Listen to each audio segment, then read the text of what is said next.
영광의 하나님을 뵙는 복된 주일 예배 자리에 나오신 성도 여러분을 주의 이름으로 환영합니다.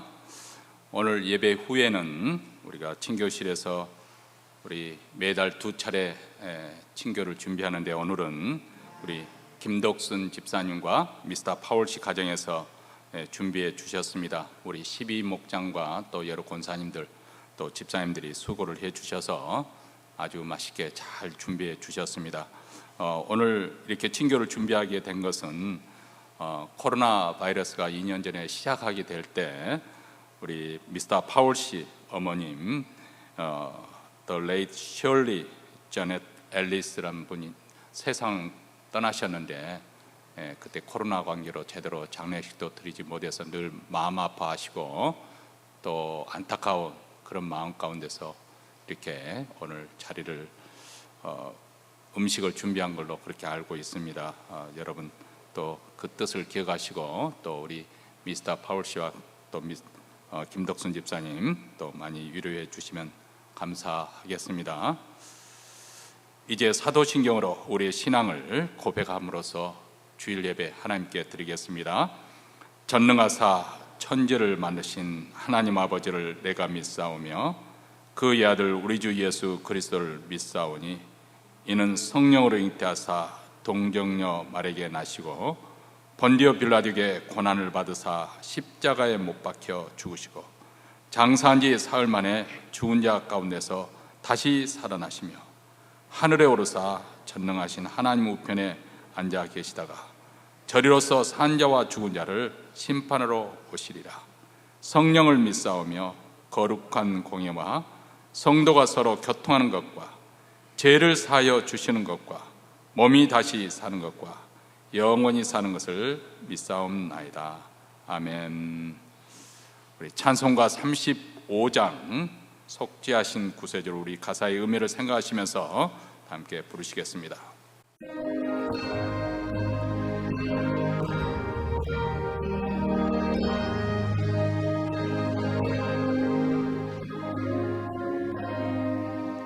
속죄하신 구세주를 내가 찬송하리라. 내게 자유 주시려고 주가 고난 당했네. 그 신사랑 찬양하리. 나의 죄 사하려고 십자가에 돌아가신 나의 주 찬양하리. 내가 구원받은 증거 기뻐 전파하리라. 내 제목 주의 사랑 크셔라. 크신 사랑 찬양하리. 나의 죄 사하려고 십자가에 돌아가신 나의 주 찬양하리. 승리하신 구세주를 내가 찬송하리라. 죄와 죽음 지옥 권세 주가 모두 이겼네. 그 신사랑 찬양하리. 나의 죄 사하려고 십자가에 돌아가신 나의 주 찬양하리. 고마우신 그 찬송하리라. 죽음에서 생명으로 나를 인도하셨네. 그 신사랑 찬양하리. 나의 죄 사하려고 십자가에 돌아가신 나의 주 찬양하리. 이 시간 우리 다 함께 하나님 앞에 합심해서 기도할 때 먼저 오늘 예배 가운데 우리 하나님의 영광과 거룩이 나타나기를 위해서 기도하십시다. 몬테리는 모든 교회들, 특히 우리 한인교회, 저들로 하여금 예배드린 중에 우리 하나님의 임재가 생생하게 느껴지게 하시고 하나님을 만난 흔적을 안고 돌아갈 수 있도록 주여 주의 영광의 빛을 비춰 주시옵소서. 주의 거룩한 그 빛에 압도되고 사로잡히는 귀한 축복된 시간 되기를 위해서 또 하나님의 영광을 구하는 기도를 드리십시다. 두 번째로는 지금 이 땅에는 많은 사람들이 고통을 당하고 있습니다. 질병으로 인해서, 역병으로 인해서, 전쟁으로 인해서, 굶주림과 헐벗음으로 또 억압된 체제 가운데 많은 사람들이 고통을 당하고 있고 또 이로 인해서 신음 중인 많은 사람들, 우리 하나님의 나라가 힘있게 역사하고 임하여서 정말 하나님의 공의가 하수처럼 흐리고 복음의 역사, 많은 사람들을 자유케 하는 그런 놀라운 역사가 일어날 수 있도록 주여 우리 시대에 부흥을 주시옵소서. 세 번째로는 이 아침 우리 각자 우리 가정에 간절히 소원하는 바를 하나님께 아뢰십시다. 우리 자녀와 우리의 장래와 우리의 소원하는 바, 영적인 필요를 놓고 또 특별히 우리 이웃 가운데 또 질병으로 인해서 또 암투병하면서 병석에 있는 분들, 또 어려운 문제를 안고 공경에 빠진 사랑하는 성도들의 가정을 위해 축복하면서 이 시간 이러한 기도점을 가지고 간절하게 하나님께 통성으로 부르짖어 기도하겠습니다. 자비로우시고 은혜로우신 하나님 아버지, 오늘도 이렇게 복된 주일 아침 사랑하는 성도들을 주님 앞으로 불러주심을 감사합니다. 그리스도의 보혈을 힘입어 은혜 보좌 앞에 나왔사오니 주여 주의 영광의 빛 저희들에게 비춰주시옵기를 원합니다. 주님의 영광이 나타나 아버지 그 앞에 엎드려지게 하시고 부복하는 그냥 축복된 시간이 되기를 원합니다. 몬트리는 모든 교회들, 특별히 우리 한인교회 우리 하나님의 임재가 생생하게 느껴지고 하나님의 그 귀한 빛에 사로잡히는 은혜의 시간이 되게 하시고 모두 하나님을 경험하고 돌아갈 수 있도록 하나님을 만나는 흔적을 안고 돌아갈 수 있도록 주여 주의 영광의 빛을 비춰 주시옵시고 우리를 만나 주시옵시고 우리의 예배를 연락하여 주시옵시고 하나님의 영광이 나타나 주시옵기를 간절원합니다. 하나님, 이 땅에는 많은 사람들이 지금 고난을 당하여 고통 속에 있습니다. 전쟁으로 인해서 또 역병과 질병으로 인해서 또 가난함과 굶주림과 헐벗음으로 인해서 억압된 체제와 불의 가운데 아버지 고통당한 많은 땅, 아버지 복음이 필요한 그 땅에 우리 하나님의 나라가 힘있게 임하게 하여 주시기를 원합니다.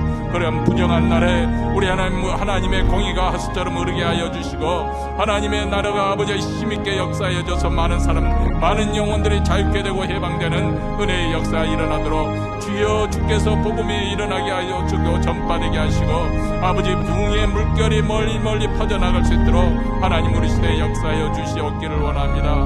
이 아침에도 사랑하는 성도들 간절히 소원하는 기도점을 가지고 주님 앞에 나왔습니다.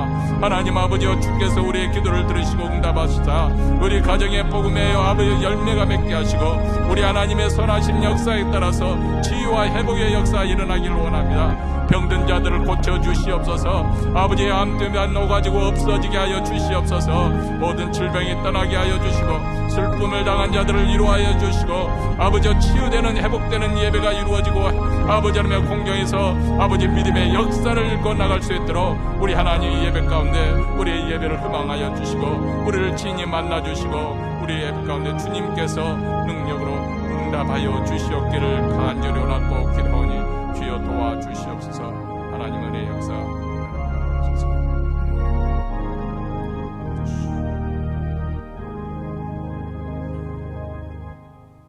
하늘에 계신 우리 아버지여, 이름이 거룩히 여김을 받으시오며 나라에 임하옵시며 뜻이 하늘에서 이룬 것 같이 땅에서도 이루어지이다. 오늘날 우리에게 일용할 양식을 주옵시고 우리가 우리에게 죄진 자를 사하여 준 것 같이 우리 죄를 사하여 주옵시고 우리를 시험에 들게 하지 마옵시고 다만 악에서 구하옵소서. 대개 나라와 권세와 영광이 아버지께 영원히 싸움나이다. 아멘. 하나님 말씀은 구약 여호수아서 11장 16절로부터 23절 말씀입니다. 우리 다 같이 한 목소리로 읽겠습니다. 여호수아가 이같이 그 온 땅 곧 산지와 온 남방과 고센 온 땅과 평지와 아라바와 이스라엘의 산지와 그 평지를 취하였으니 곧 세일로 올라가는 한락산에서부터 헤르몬 산 아래 레바논 골짜기에 바알갓까지라. 그 모든 왕을 잡아 쳐 죽였으며 여호수아 그 모든 왕과 싸운 지는 여러 날이라. 기본 거민 히위 사람 외에는 이스라엘 자손과 화친한 성읍이 하나도 없고 다 이스라엘 자손에게 쳐서 취한 바 되었으니 그들의 마음이 강팍하여 이스라엘을 대적하여 싸우러 온 것은 여호와께서 그리하게 하신 것이라. 그들로 저주받은 자 되게 하여 은혜를 입지 못하게 하시고 여호와께서 모세에게 명하신 대로 진멸하려 하심이었더라. 그때 여호수아가 가서 산지와 헤브론과 드빌과 아납과 유다 온 산지와 이스라엘의 온 산지에서 아낙 사람을 멸절하고 그가 또 그 성읍들을 진멸하였으므로 이스라엘 자손 땅 안에는 아낙 사람이 하나도 남음이 없고 가사와 가드와 아스도데만 약간 남았었더라. 이와 같이 여호수아가 여호와께서 모세에게 이르신 말씀대로 그 온 땅을 취하여 이스라엘 지파의 구별을 따라 기업으로 주었더라. 그 땅의 전쟁이 그쳤더라. 아멘. 우리 인간이라는 것이 어떻게 보면 욕망의 덩어리, 욕구 덩어리를 뭉텅이로 안고 살아가는 존재가 아닌가. 먹고 싶은 욕구, 또 잠자고 싶은 욕구로부터 시작해서 또 정신적이고 또 고상한 욕구에게 아주 다양한 그런 욕구와 욕망을 가지고 삽니다. 미국 심리학자 에이브람 헤럴드 메슬러라는 분은 우리 이런 인간의 욕구를 5단계로 그렇게 표현을 했습니다. 이것으로 아주 널리 알려진 학자이죠. 첫 번째 욕구는 우리 인간에게 있어서 가장 첫 번째 욕구는 가장 기본적이라고 할 수 있는 생리적인 욕구. 물론 우리 인간은 빵으로만 사는 것은 아니지만은 아주 굶주림으로 절박한 사람에게는 빵 한 조각이 그 사람에게 전부일 수가 있겠지요. 생존하는 데 가장 필요한 춥고 배고픈 문제를 해결하지 않으면 뭐 정신적이고 또 영적이고 뭐 고상한 것은 필요 없다. 그래서 어떤 선교지에 가면 어떤 선교사님은 나는 그냥 오로지 복음만 전하겠다, 그렇게 말씀 사역에 전념하는 사람도 있고, 어떤 분은 또 그냥 물질적인 것만 막 계속 퍼주다가 그 사람들을 나쁜 길로 길을 들여버리는, 선교사님 하면 당연히 뭔가 얻어낼 수 있다고 생각하는, 그렇게 해서 선교지를 또 망가뜨려 버리는 그런 경우도 있습니다. 제가 볼 때는 뭐 양극단 다 좀 지양해야 되지 않을까. 왜냐하면 배고픈 자에게는 빵이 필요한 거거든요. 근데 이런 생존하는 기본적인 것들이 해결되면 그 다음 욕구가 있는데, 두 번째 단계는 바로 내 신체적이나 감정적인 어떤 위험으로부터 보호받고 싶고 또 안정적인 그런 삶을 살고 싶어 하는 그런 욕구입니다. 그리고 세 번째 단계는 소속감과 애정의 욕구입니다. 우리가 홀로 살 수 없고 사회적인 그런 존재 가운데서 어느 곳에 우리가 소속되고 싶어 하고 또 사람들에게 내가 받아들여지기를 원하는 것이죠. 또 다른 사람들과 교제를 나누고 또 이성 간에 또 교제와 또 결혼을 또 원하게 되는 것입니다. 이 소속감과 애정의 욕구 다음에 오는 것이 네 번째는 인정의 욕구. 내적으로 외적으로 자존감을 가지고 사람들에게 인정받기를 원하는 것이죠. 그리고 내가 그 집단에서 아니면 어느 단체에서 어느 정도의 그런 지위에 확보하려고 하는 이 기본적인 욕망입니다. 그리고 마지막 5번째 단계를 자아실현 욕구라고 그렇게 말을 했습니다. 이것은 자기 능력을 발휘하고 자기 개발을 통해서 자기가 원하는 바를 성취함, 그것을 통해서 만족감을 얻으려는 욕구입니다. 그래서 무단히 자기 개발을 이렇게 힘쓰고 또 자기가 가지고 있는 잠재력을 극대화해서 자기 자아를 완성시키는 그런 욕망이죠. 자, 여기 보면 이러한 모든 욕구들이 얻어질 때, 성취되어질 때 우리에게 만족감이 찾아오게 되고 때로는 우리에게 행복을 가져다 주기도 합니다. 하나님께서 이스라엘 백성들에게 광야에서 만나와 생수 그리고 메추라기를 주셨는데 이런 듣도 보지도 못한 그런 일들, 하늘에서 만나가 내리고 이전에 그 어떤 세대도 그 후에 어떤 세대도 먹어보졌든 못했던 이 만나를 먹게 되고 심지어는 동풍이 불어서 메추라기를 먹게 되고 그리고 반석에서 생수가 터져나오는 이 희한한 역사, 이 하나님께서 이런 역사를 보는 것은 이스라엘 백성들이 만난 것을 찾아 먹는 식도락가가 되기도 하기 위해서 그런 것은 아니겠지요. 그냥 공짜로 거저 얻어지는가, 여기서 놀고 먹자, 그것으로 이것을 주셨겠습니까? 아닙니다. 이것을 먹고 힘을 얻고 생존해서 앞으로 싸움을 잘 싸우도록 준비하라고 주신 것이 아니겠습니까? 그래서 그들이 가나안 땅에 들어가서 우상과 악한 세력들을 멸절시키고 하나님의 나라를 건설하는 이런 성취, 승리감을 맛보도록 하기 위해서 하나님께서 그들로 광야에서 생존케 한 것이 아니겠습니까? 자, 우리 그리스도인들에게서 기도하는 것과 말씀을 듣는 것과 예배는 다 중요한 일입니다. 그러나 기도만을 위해서, 말씀만을 위해서, 그것을 위해서 우리가 기도하고 말씀만을 공부한다 하면 그것도 하나님의 뜻에 이르지 못하는 것이죠. 우리가 기도하고 말씀을 듣고 예배를 드리는 모든 것을 통해서 우리가 영적인 힘을 얻는 것이죠.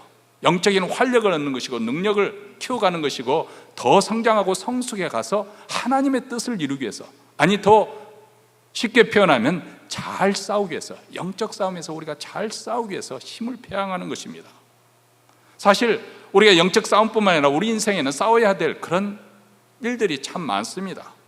우선 모든 인생들이 살아갈 때 짊어져야 될 이 짐이 있지 않습니까? 혼자 사시는 분들은 부부간에 이렇게 다정하게 사는 것을 보면 굉장히 부러워합니다. 저렇게 안정적으로 살면 얼마나 좋을까. 근데 또 모르지요. 그 부부간에 사이좋게 보여도 집에서는 계속 치고받고 싸움으로써 남편은 하루속히 제발 아내 그 잔소리지 안 좋고 살면 혼자 살았으면 좋겠다, 날마다 그렇게 꿈꾸고 사는지 모릅니다. 또 아내는 그 반대로 또 저 왼수덩어리 좀 하루속히 좀 그렇게 혼자 되기를 꿈꾸는지는 모르죠. 미국에 살면 한국 사는 것이 그립고 한국에 살면 또 미국이 그립고 그런 거 아니겠습니까? 우리 인생이 제일 맞을 짐을 우리 모두 다, 인생 자체가 고통스러운 것이고 그 고통과 싸워야 되는 것입니다. 어떤 분들은 질병과 그리고 고통과 가난과 저주와 싸워야 되는 것이고 무엇보다도 우리 그리스도인들은 믿음의 선한 싸움을 잘 싸워야 됩니다. 죄악과 악한 세력들의 그 싸우는 이 영적 전투, 우리 모든 그리스도인에게는 직면한 문제이죠. 그런데 이런 전투가 어떻게 보면은 참 아이러니한 것은 우리에게 때로는 성취감과 승리감을 맛보게 한다는 것입니다. 이를 통해서 우리 신앙이 진보하기도 하고 우리 인생이 더 성숙해 가는 것이 참 아이러니한 일입니다. 사실 전투가 없다면 승리도 없는 거죠. 전투가 벌어지기 때문에 싸워서 승리할 수 있는 기회가 주어지는 거 아니겠습니까? 그래서 이스라엘 백성들에게도 항상 적들이 있었습니다. 아말렉이라는 적이 있었고 아낙자손이라는 적이 있었습니다. 우리도 살면서 많은 문제에 에워싸여서 때로는 낙심하기도 하고 부딪혀서 무너져서 절망하기도 하는데 사실 이런 것들이 우리가 싸워야 될 아말렉이요 아낙자손들입니다. 우리 그리스도인들은 예수 그리스도의 이름으로 싸워 승리하기를 위해서 어떤 의미에서는 부르심을 받았다고 생각합니다. 그리고 이것을 통해서 이기는 자에게 우리 하나님께서 약속하시는데 감추인 만나를 먹여줄 것이고 썩지 않는 영광의 면류관을 씌워주실 것이라고 우리 주님은 약속하고 있습니다. 만약 우리 인생에 전투가 없다면, 우리가 싸워야 될 그런 전투가 없다면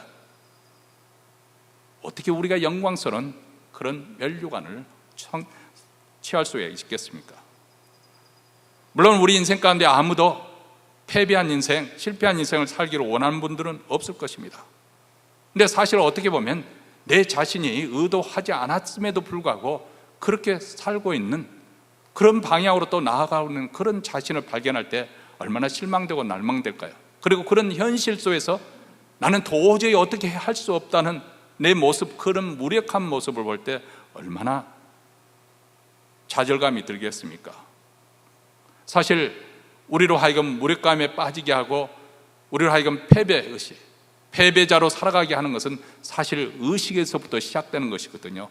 나는 할 수 없어, 나는 그럴 수밖에 없어, 또 싸워봐야 뻔할 거야, 지고 말 거야, 나는 별 볼 일 없는 인간이야.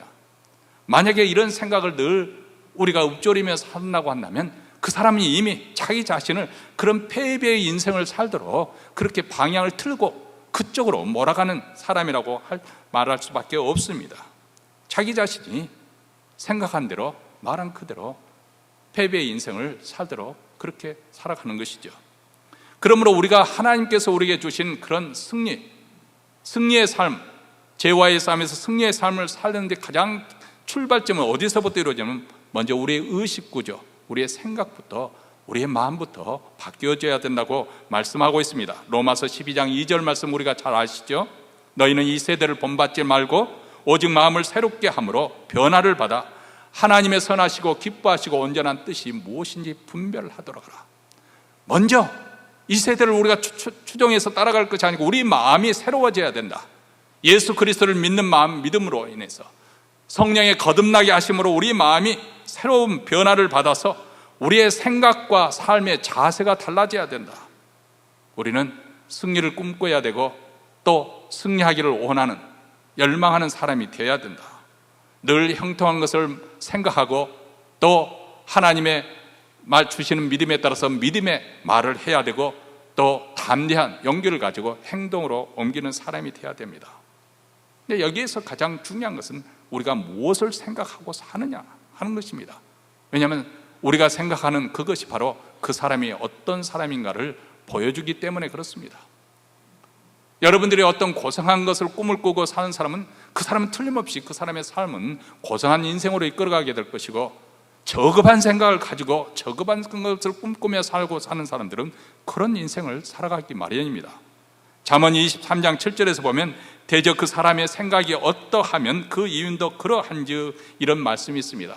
특별히 오늘 우리 교회는 이제 은퇴하신 분들이 많습니다. 근데 여러분들이 사실 은퇴하면 뭐 예전 젊었을 때처럼 열심히 일하는 것에 일손을 놓는 것이기 때문에 뭐 인생을 즐기고 또 즐거운 날도 있어야죠. 그렇게 해야 되겠지만은 그것으로 해서 여러분들이 단순히 먹고 마시는 그런 기본적인 욕망을 충족하는 것에 삶의 목표를 댄다고 하면, 그것만을 생각하고 있다면 여러분의 인생은 그렇게밖에 살 수 없는 것이죠. 그러나 내가 비록 은퇴를 했지만은 이제는 하나님 나라를 위해서 풀타임으로 내가 다시 취업을 해가지고 하나님 나라를 위해서 살겠다 생각하면, 여러분이 기도하고 꿈꾸고 여러분이 말을 하고 복음을 전하면서 살는 그 모든 것들이 참으로 여러분의 은퇴한 이후의 삶은 정말 빛나는 삶이 될 것이고 하나님의 사람으로 열매를 맺는 그런 축복된 인생이 될 것입니다. 그러면 여러분이 무슨 생각을 가지고 살고 있느냐? 만약에 여러분이 산호세에 무슨 좋은 무슨 음식점에 맛있다더라, 그것만 보고, 여기 우리 방순희 권사님이 계셨는데 젊었을 때 일주일에 한 번 정도, 한 달에 한 번 정도 산호세에 올라가서, 뭐 자주 올라가신 건 아니거든요. 언젠가 한 번 이렇게 산호세에 이렇게 올라가시면서 친구들하고 올라갔으면 전화를 했대요. 남편에게 나 허니 나 지금 산호세 간대요. 뭐 때문에 올라가느냐? 식당이 마셔서 그 음식 먹으러 간다 그래. You are crazy. 미국 분들이 이해를 못 하시는 거예요. 뭐 음식이 좋다고 산호세까지 올라가고. 근데 사실 또 미국에서 또 몬트리에서 이곳 하는 곳에서 좀 때로는 답답함을 좀 벗어나기 위해서 필요한 것은 필요한 것이죠. 중요한 것은 평소에 여러분들이 무슨 생각을 하고 사느냐, 그것이 바로 내가 어떤 사람이라는 것을 결정해 버린다는 것입니다. 여러분은 자신을 누구라고 규정하고 살아가고 있습니까? 하나님의 자녀라고 여러분이 스스로를 그렇게 규정한다면 하나님 자녀답게 생각하고 그렇게 말을 하고 믿음으로 생각하고 행동을 하십니까? 우리가 계속해서 공부할 여호수아서 오늘 말씀, 누구나 그리스도 안에서 승리의 삶을 살 수 있다, 누구나 이길 수가 있다, 다시 한번 확인할 수 있게 되기를 바랍니다. 여호수아서 10장, 우리가 이전에 공부했던 10장은 대략 어떤 내용이냐면, 이제 이스라엘 백성들이 요단강을 건넜습니다. 근데 그들이 건넜던 이 길가라는 것은 가나안 땅으로 전체로 보면 중간 정도 되는 부분이에요. 그래서 이 10장에서는 남쪽으로 내려가서 그 지역에는 모든 땅을 정복해가는 과정, 거기서 어떻게 이스라엘 백성이 싸워서 승리하는가, 그것을 보여주고 있고, 오늘 본문의 배경이 있는 11장은 북쪽으로 북상하면서 북쪽에 있는 대적들과 싸워서 크게 승리를 거두는 그 모습이 11장에 기록이 되었습니다. 이 북부 지역에는 하솔왕 야빈이 주도하는 연합군과 싸우게 되는데 그 수요와 병거에서 아주 압도적이었다. 4절 말씀에 이렇게 나옵니다. 11장 4절에 그들이 그 모든 군대를 거느리고 나왔으니 민중이 많아 해변에 무수한 모래 같고 말과 병거도 심히 많았다. 자, 이스라엘 백성들은 400년 동안 노예 생활하다가 광야 생활하고 이제 들어왔는데 무장이 뭐가 되어 있겠어요? 제대로 총칼이 갖춰지지 않는, 칼과 창이 갖춰지지 않는 그런 상태였는데, 이미 가나안 땅에는 철기 문명 시대예요. 철로 된 무기를 가지고 있는 그들에 비해서 더군다나 그 가나안 연합군들은 수요가 바닷가에 모래알처럼 많았다. 숫자에서 압도적이었고 말과 병거도 심히 많았다. 고대의 전투에서는 상대방의 전력을 평가할 때 말이 몇 마리고 병거가 그 전차가 몇 대냐, 이것으로 전력을 평가하는 거거든요. 요즘식으로 보면 최신식 무기, 전투기, 탱크, 항공모함 얼마나 잘 갖춰졌느냐, 이것이 압도적으로 많으면 사실 어떤 전략이나 어떤 사기나 이것 가지고 통할 수 있는 그런 분위기가 아닌 것이죠. 여기 보니까 셀 수 없이 많았다고 했어요. 인간적인 계산으로 보면 이길 수 없는 그런 전투입니다. 그런데도 하나님께서 함께 하시니까 이스라엘 백성들이 거침없이 쳐들어서 승리를 하였다는 것을 보여주고 있습니다. 그래서 16절과 17절에서 이렇게 말씀합니다. 여호수아가 이같이 그 온 땅 곧 산지와 온 남방과 고센 온 땅과 평지와 아라바와 이스라엘 산지와 그 평지를 취하였으니 곧 세일로 올라가는 한락산에서부터 헤르몬산 아래 레바논 골짜기의 바알가까지라 그 모든 왕을 잡아 쳐 죽였으며, 이렇게 말합니다.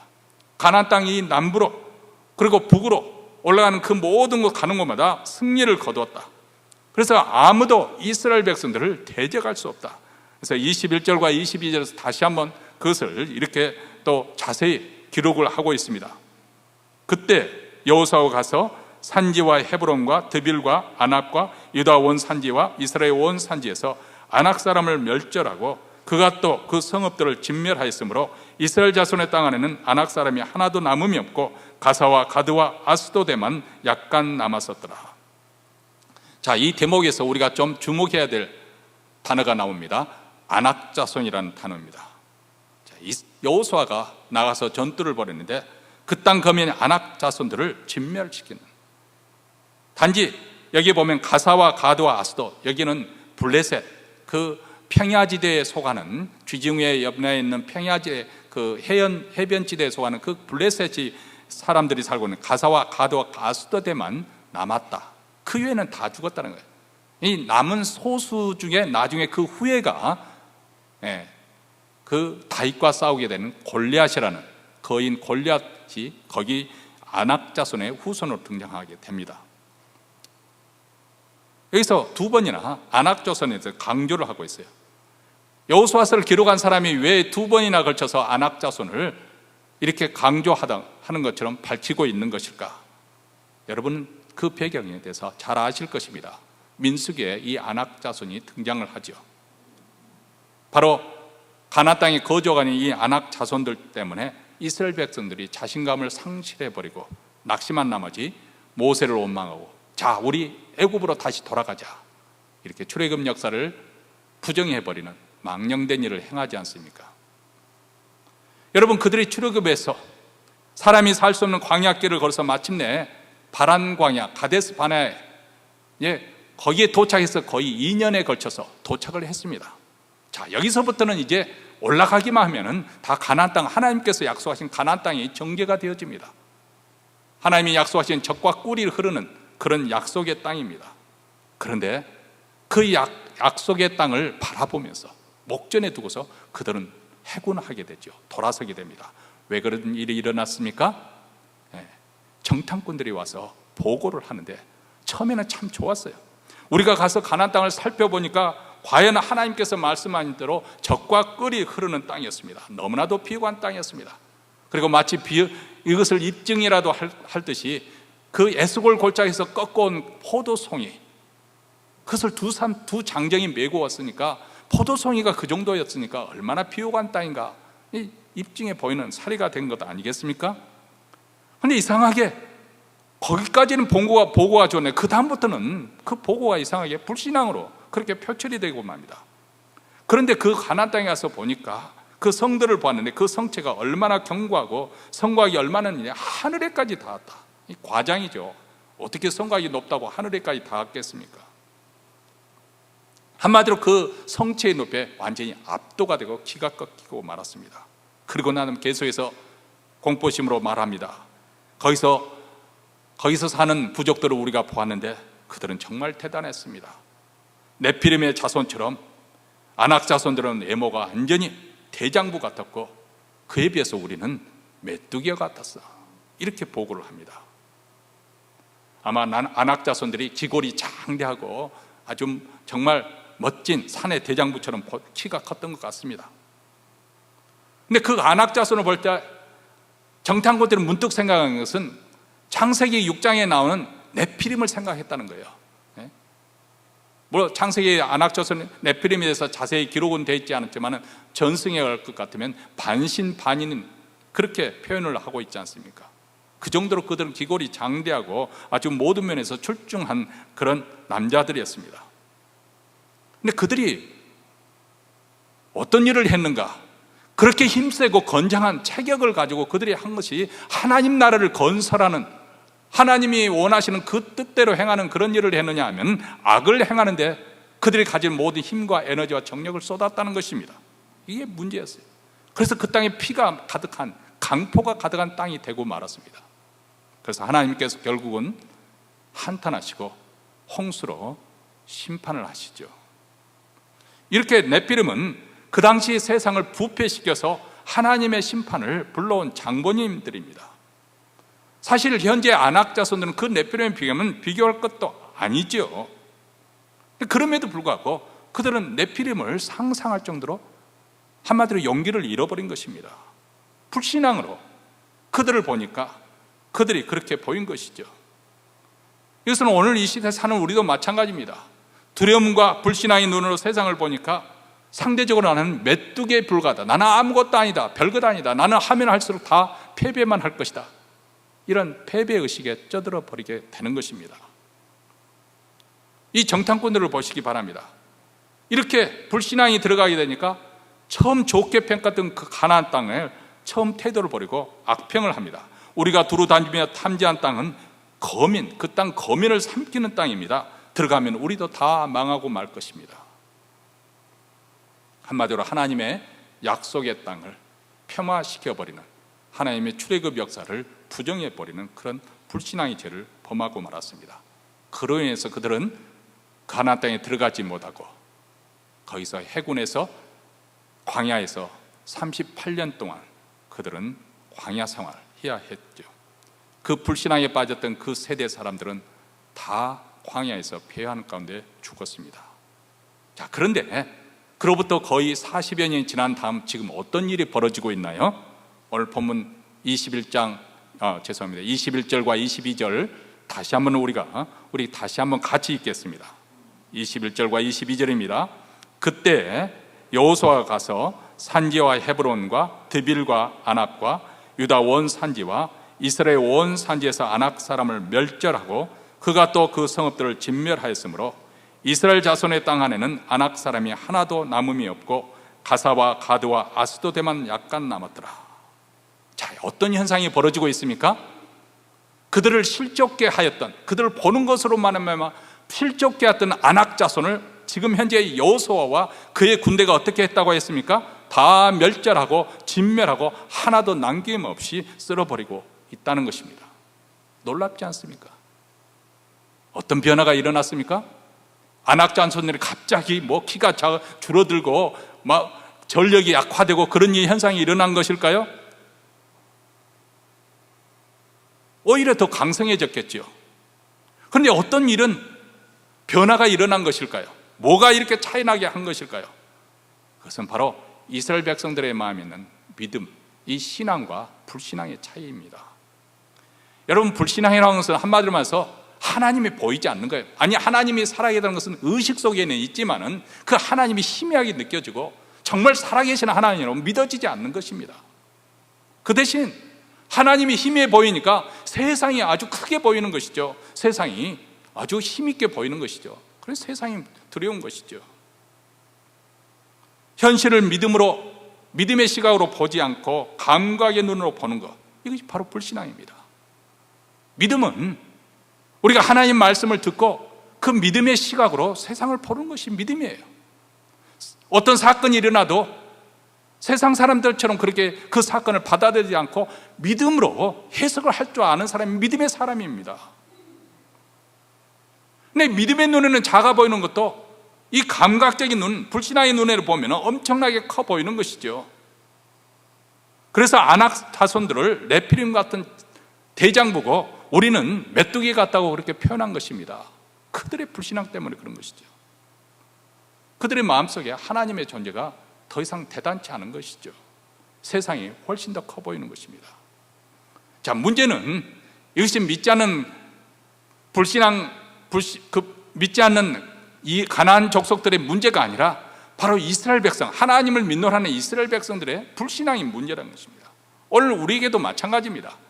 세상 사람들이 어차피 하나님을 믿지 않는 것이니까 그들이 믿지 않고 사는 것이 당연한 것이고, 그러나 우리 하나님을 믿는다고 하는 우리 자신들이 이 살아계신 하나님이 그렇게 믿어지지 않는다는 것이죠.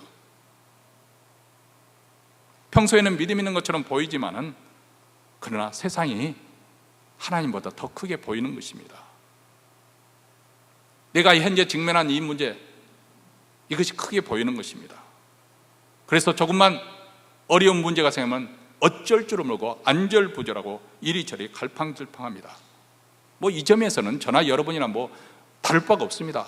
다 우리가 무슨 힘이 얼마나 대단하다고 아무 문제 없는 것처럼 그렇게 평안을 하겠습니까? 그런 반응을 보이는 것은 누구나 당연하지만은 그것을 리액션할 때, 반응을 할 때 과연 이것을 믿음으로 수용하고 믿음으로 이해하고 해석해 낼 수 있느냐, 이게 바로 이게 믿음이 있느냐 없느냐의 차이가 만들어내는 거 아니겠습니까? 어떤 도전이 주어져도 부딪혀 보기도 전에 나는 이래서 할 수 없고 저래서 할 수 없다, 이렇게 변명을 하고 시도조차 하지 않는 것, 나는 이것은 이래서 안 되고 저것은 저래서 안 된다고 이렇게 하는 것, 여러분, 이런 사람이 믿음이 자라겠습니까? 오늘 말씀을 듣고 그래, 하나님의 말씀이니까 내가 이 믿음대로 실천해 봐야지, 이렇게 도전하는 사람과 그 사람이야, 목사니까 당연히 그렇게 이야기하는 것이고, 지금 목사가 내 현실이라면 목사님도 그렇게 할 수 있을까, 이런 식으로 흘려들은다면 그 사람이 과연 믿음이 자라겠습니까? 우리가 시도를 해서 작은 승리를 얻을 때, 그것이 이루어질 때 하나님이 정말 나와 함께 하시는구나, 내가 싸워보니까 하나님이 정말 도와주셔서 승리하게 하시는구나, 그런 믿음들이, 그런 경험들이 축적이 되어져야 내가 더 담대한 믿음을 가지게 되고, 그래서 더 큰 일이 부딪힐 때 우리가 믿음으로 나아갈 수 있는 거 아니겠어요? 하루아침에 우리 믿는 사람들이 저 사람은 저렇게 슬픈 일을 만났는데, 저 사람은 저렇게 어려운 일을 만났는데 왜 저렇게 흔들리지 않고 마음의 평안을 지킬 수 있을까? 여러분, 그런 일이 하루아침에 이루어진다고 생각하세요? 인생을 살아오는데 수없이 실패를 했겠지만 그런 실패 속에서 하나님을 만나게 되고 하나님을 경험하게 되고, 그래서 하나님을 믿고 하나님 말씀대로 사는 것이 최고라는 것을 확인하는 사람들이 마음이 요동하지 않는 것이죠. 흔들리지 않는 거예요.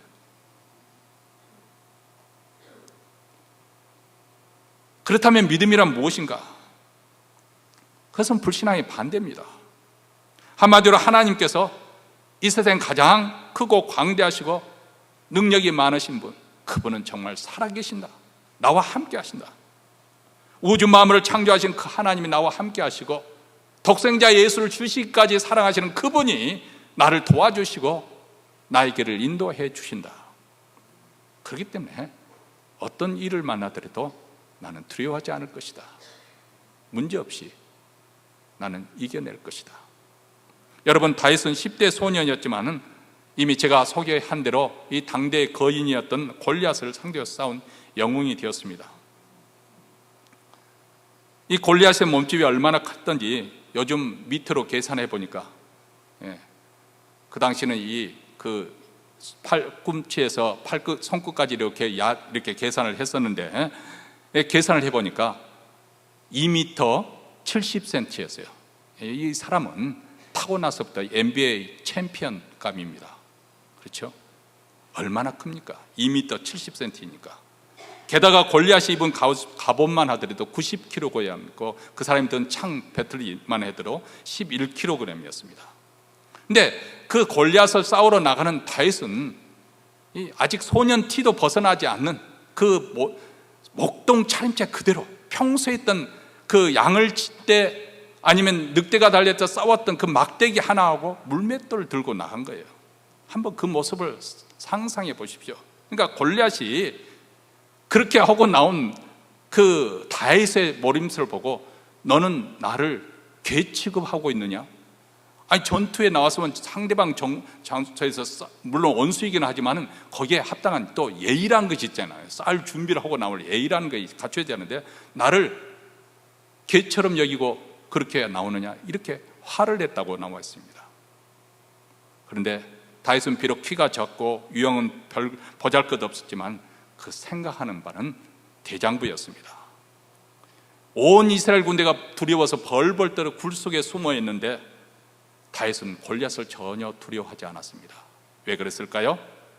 전능하신 하나님이 자기와 함께 하신다는 것을 확실하게 믿었기 때문에 그렇습니다. 조금도 의심하지 않았습니다. 나와 함께 하신다. 여러분, 이런 믿음이 어디서 나오는 것일까요?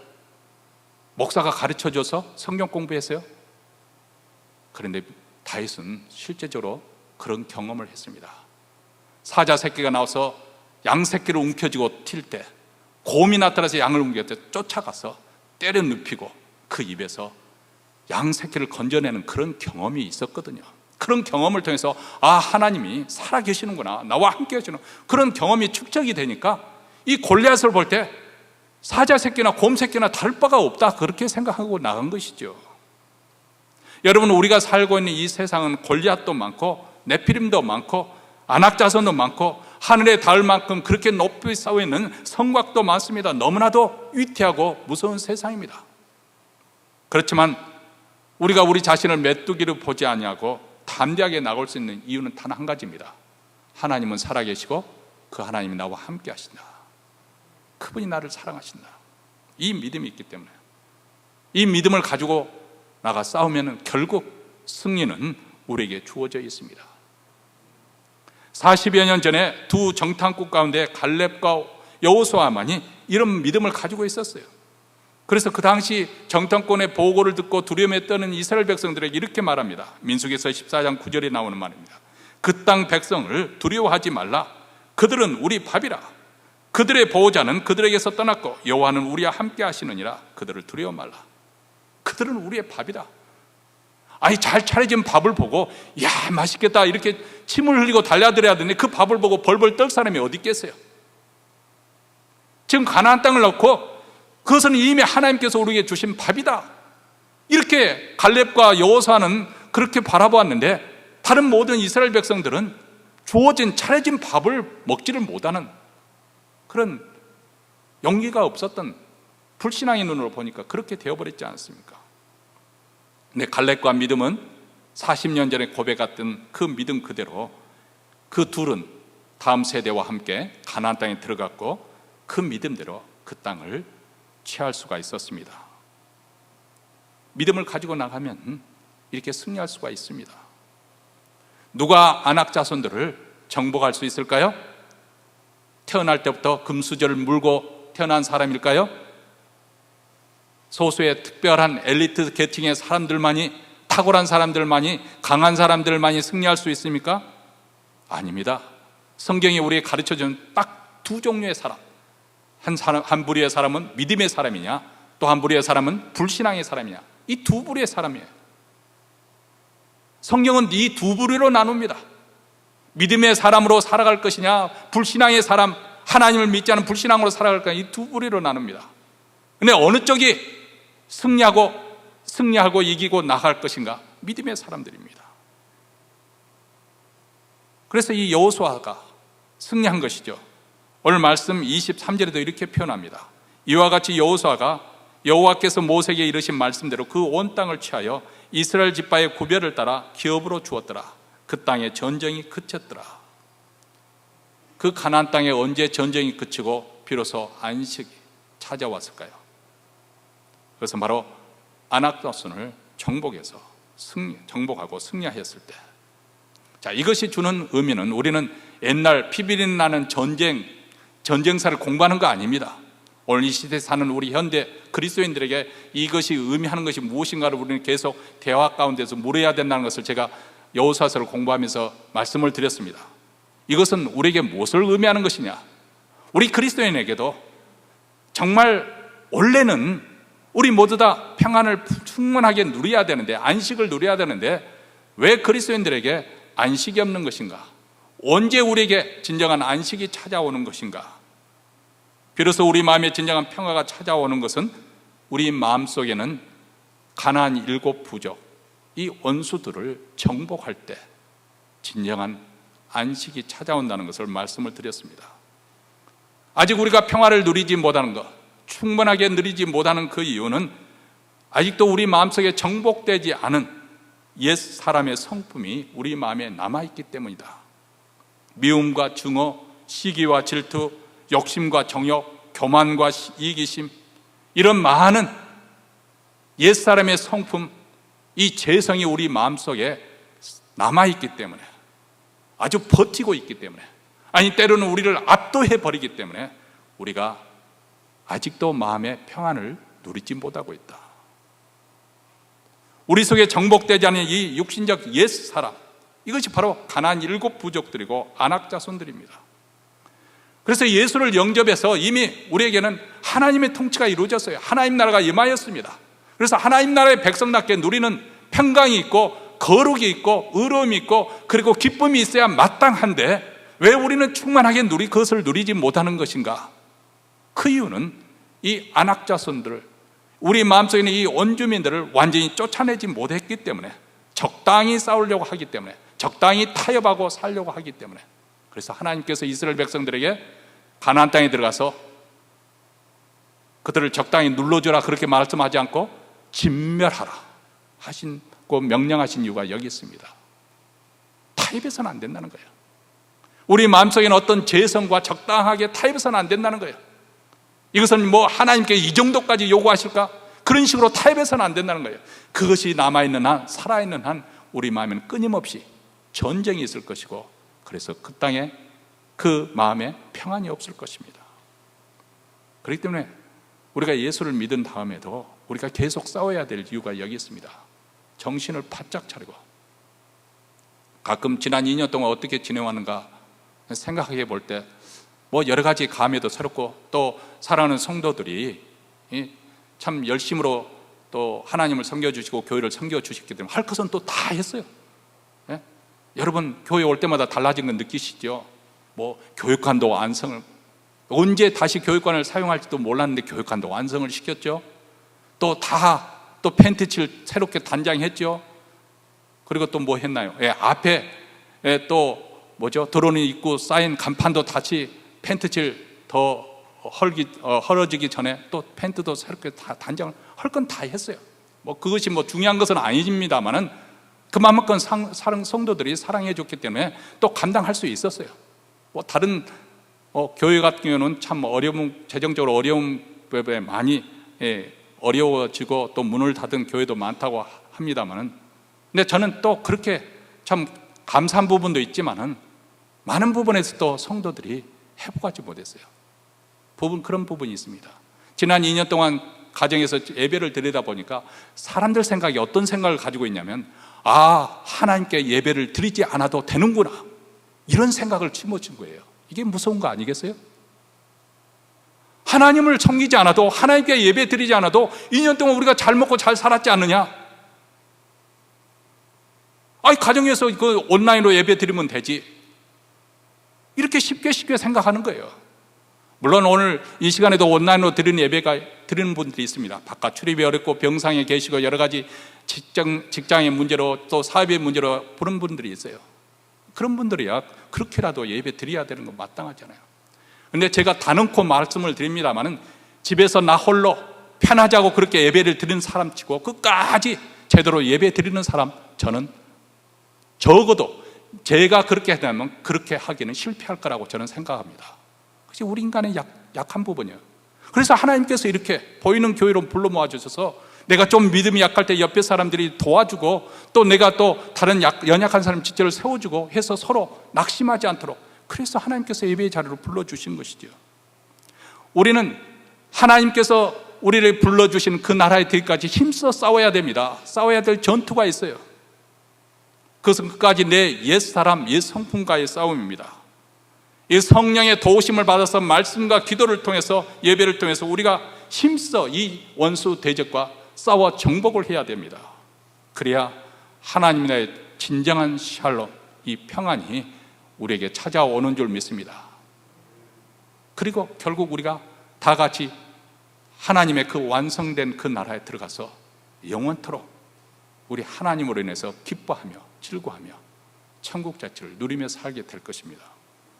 히브리서 11장에 나오는 신앙의 용사들을 보시기 바랍니다. 그들은 믿음으로 싸워 승리한 사람들의 이야기가 여기 나와 있습니다. 11장 33절부터 34절에 나오는 말씀입니다. 저희가 믿음으로 나라를 이기기도 하며 의의를 행하기도 하며 약속을 받기도 하며 사자들의 입을 막기도 하며 불의 세력을 멸하기도 하며 칼날을 피하기도 하며 연약한 가운데 강하게 되기도 하며 전쟁에 용맹되어 이방 사람들의 진을 물리치기도 하며. 여기 보면은 믿음의 사람들은 이 믿음의 싸움에서 그들은 굴복하지 않았다는 것입니다. 끝까지 싸워서 살아계신 하나님을 증거하는 그 전리품을 하나님께 바쳤습니다. 누가 이길 수 있을까요? 우리 모두 다 이길 수 있습니다. 누구나 이길 수 있습니다. 하나님이 함께 하시려면 누구나 승리할 수 있습니다. 한 사람이 100,000을 감당할 수 있습니다. 기드온을 보시기 바랍니다. 300명의 용사와 함께 그들은 승리했습니다. 삼손을 보시기 바랍니다. 나귀 턱뼈로 블레셋 군대 3,000명을 홀로 싸워 승리했습니다. 여러분, 우리 그리스도인의 영광과 축복, 특권은 무엇일까요? 그것은 바로 우리가 하나님의 자녀가 되었다는 것이고, 하나님께서 우리를 버리지 아니하시고 우리와 함께 하신다는 것, 그것 아니겠습니까? 영접하는 자, 곧 그 이름을 믿는 자에게는 하나님의 자녀가 되는 권세를 주셨느냐. 우리는 세상의 그 물질적인 유력을 보기 때문에 때로는 우리가 예수 믿는 것이 얼마나 복된다는 사실을 소홀히 생각하기 쉽습니다. 돈 되는 것이 아니니까, 당장 돈 되는 것이 아니니까. 그래서 우리가 하나님의 자녀로 산다는 것, 하나님의 자녀로 부르심을 받았다는 이 사실이 얼마나 감격스러운 것, 그것을 우리는 아주 가볍게 생각하기 쉽습니다. 하나님의 자녀가 살아가는, 하나님의 자녀가 주어지는 권세는 바로 죄를 이기는 권세입니다. 하나님의 뜻대로 행할 수 있는 권세입니다. 성령의 능력으로 살 수 있는 권세요. 귀신을 쫓아내고 병을 쫓아내는 권세입니다. 그리고 우리가 어떤 문제에 당면했다 하더라도, 우리가 심지어는 우울증에 빠지기도 하고 낙심에 빠지기도 하고 재정적인 문제에 빠졌다 하더라도 그것을 극복해낼 수 있는 권세입니다. 심지어는 죽음의 공포와 두려움을 담대하게 물리쳐버리고 죽음으로부터 해방될 수 있는 그런 권세입니다. 인간의 힘으로는 도저히 사랑할 수 없는 사람을 예수의 이름으로 사랑하고 용서할 수 있는 권세, 이게 바로 우리 그리스도인들, 하나님의 자녀들이 가지고 있는 권세입니다. 어떤 좌절이나 낙심도 극복할 수 있습니다. 모든 학식과 이론을 다 굴복시키고 예수 그리스도께 사로잡을 수 있는 그런 권세, 이 권세가 바로 우리 하나님의 자녀들입니다. 심지어는 하나님께서는 하나님의 자녀들에게 악한 자가 손을 더 대지 못하도록 막아주시겠다고 약속하지 않습니까? 요한일서 5장 18절에 있는 말씀입니다. 하나님께로서 난 자마다 범죄치 아니하는 줄을 우리가 아노라. 하나님께로서 나신 자가 저를 지키심에 악한 자가 저를 만지지도 못하느니라. 여러분, 우리 모두 승리의 삶을 살 수 있습니다. 누구나 우리는 승리의 삶을 살 수 있습니다. 이를 위해서 먼저 내가 누구인가, 나의 신분을 먼저 확인해 보시기 바랍니다. 내가 얼마나 존귀한 존재인지, 하나님의 자녀가 얼마나 영광스러운 신분인지 그것을 확인하시기 바랍니다.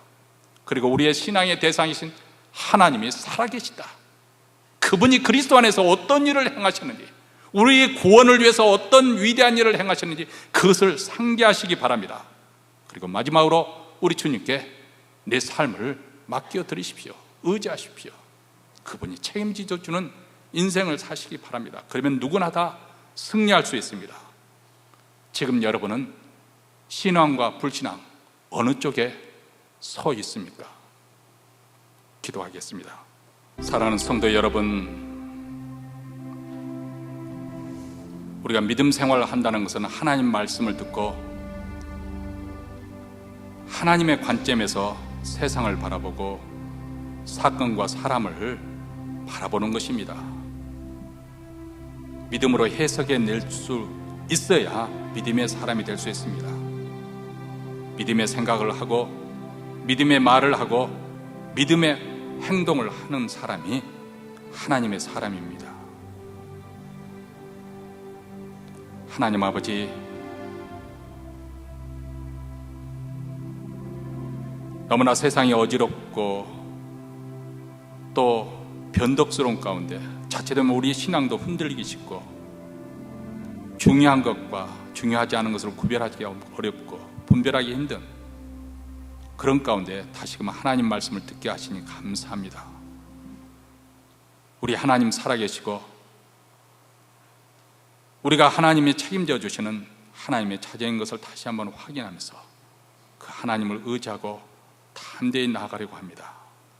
또 한 주 믿음으로 살게 하여 주셔서 승리의 전리품을 가지고 하나님께 그 전리품을 바치는 주일 예배가 이루어지게 하옵소서.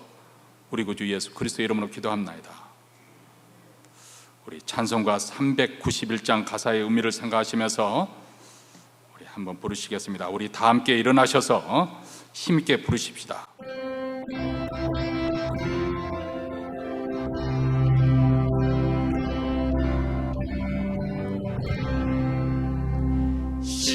십자가 군병되어서 예수를 쫓을 때 무서워하는 마음으로 주 모른 채 밟아 나의 주 그리스도 나를 성량했으니 나 십자가를 벗으는 저멸유관쓰니 무성 높이를 흘리며 큰 싸움 하는데 나 어찌 편히 누워서 상 받기 바랄까. 나의 주 그리스도 나를 성량했으니 나 십자가를 벗으는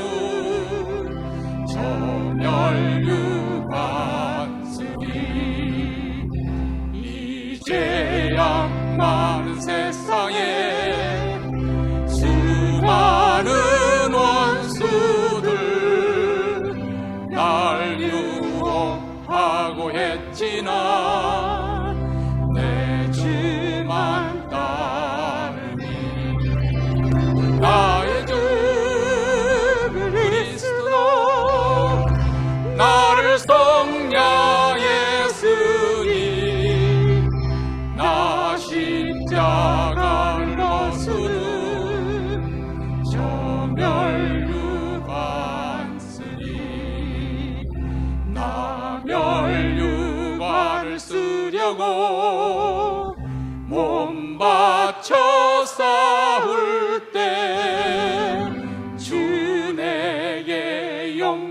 주시사 이기게 하소서. 나의 주 그리스도 나를 성량했으니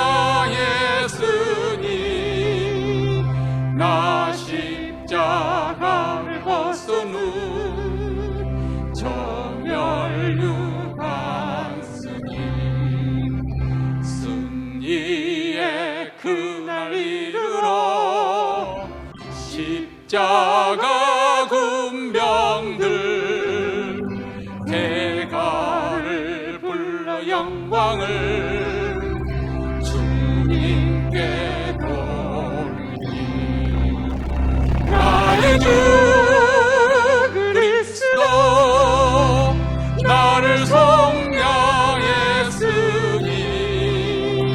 나 십자가를 벗으니